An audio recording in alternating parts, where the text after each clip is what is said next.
काबिल मज़म्मत वाक़या हुआ है। मौलाना हामिदुल हक साहब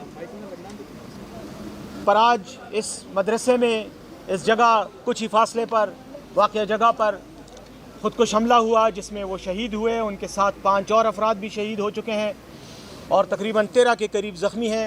उनमें से कुछ तो मामूली ज़ख्मी हैं और 6 के करीब अस्पताल में मौजूद हैं। उनका इलाज हो रहा है और इंशाअल्लाह अल्लाह से दुआ है कि जल्द अज जल्द उनको सेहतयाब करे। जहाँ तक इस वाक़े का ताल्लुक़ है, आज हमारे काबीना का इजलास था और जब ये इत्तला मिली तो काबीना में वज़ीर आला साहब ने और तमाम काबीना ने मुश्तरका तौर पर इस इंतहाई अफसोसनाक वाक़े की मज़म्मत की।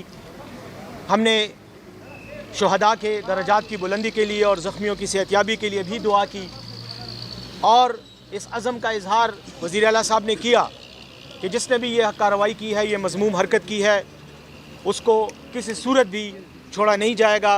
तफ्तीश और तहकीक शुरू हो चुकी है।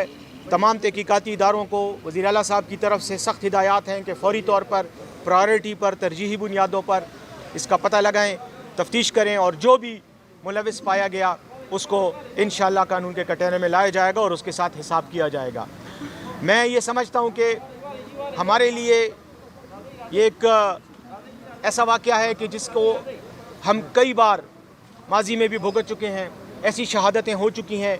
हमारे सरकर्दा लोगों को टारगेट किया जाता है और टारगेट करने का जो मकसद होता है वो बुनियादी तौर पर इस मुल्क में और ख़ास तौर पर इस सूबे में इंतशार पैदा करना, यहाँ पर गैर यकीनी की सूरत हाल पैदा करना और ये तासुर देना कि ये मुल्क शायद दहशत गर्दों के निशाने पर है और शायद दहशत गर्दों का मुकाबला नहीं कर पा रहा। मैं ये समझता हूँ कि आज हम ऊपर बैठकर जहाँ हमने फातिहा भी पढ़ी, दुआ भी की और हमने बात भी की, तमाम जो मौलाना हामिदुल हक साहब के साथ उनके दोस्त और शुरका थे, रुफ़का थे, वहाँ पर हमने इसी अज़म का इआदा किया कि इन दहशत गर्दों का मुकाबला इत्तेहाद इत्तेफाक की क़ुव्वत से होगा और ना इनसे हमें खौफ है, ना इनसे हमें डर है। इंशाअल्लाह अगर ये जंग इन्होंने शुरू की है तो इस जंग को मंतकी इंजाम तक इंशाअल्लाह पाकिस्तान पहुँचाएगा। पाकिस्तान की फ़ौज, पाकिस्तान की तमाम सिक्योरिटी इदारे इस जंग में कौम की तरफ से अपने सीने हाजिर किए हुए कुर्बानियाँ दे रहे हैं।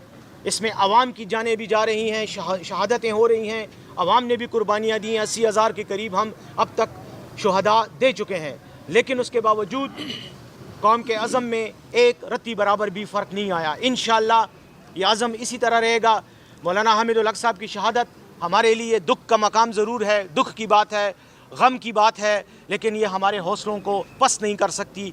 ऐसी हरकतें और ऐसे मज़मूम जो हरकत हैं उनके नतीजे में हमारे जज्बा और कौम पर, इस्लाम पर, अल्लाह पर हमारा एतक़ाद मज़ीद मजबूत करती है और इंशाअल्लाह मैं ये वादा करता हूँ पूरी कौम से कि इन दहशत गर्दों के ख़िलाफ़ हम जंग जारी रखेंगे और आखिर दम तक इनके ख़िलाफ़ लड़ते रहेंगे इंशाअल्लाह। सर ये बताएं कि पुख्तनख्वा हुकूमत, पाकिस्तान वफाकी हुकूमत सब की जानिब से अमन की बातें हो रही हैं अफ़गानिस्तान के साथ। ये जो वाक़यात हो रही हैं तो ये उस डायलॉग पर असरअंदाज होंगे या नहीं, क्योंकि ये भी मेन स्टेक होल्डर के साथ कमेटी के मेम्बरान भी किया था, मुलाकात भी की, तो ये अमन की इन बातों पर असरअंदाज होंगे कि नहीं इस तरह के वाक़यात? ऐसे वाक़यात जैसे मैंने कहा कभी भी अमन के लिए जारी कोशिशों पर किसी सूरत में भी मनफी असरात मुरतब नहीं कर सकते।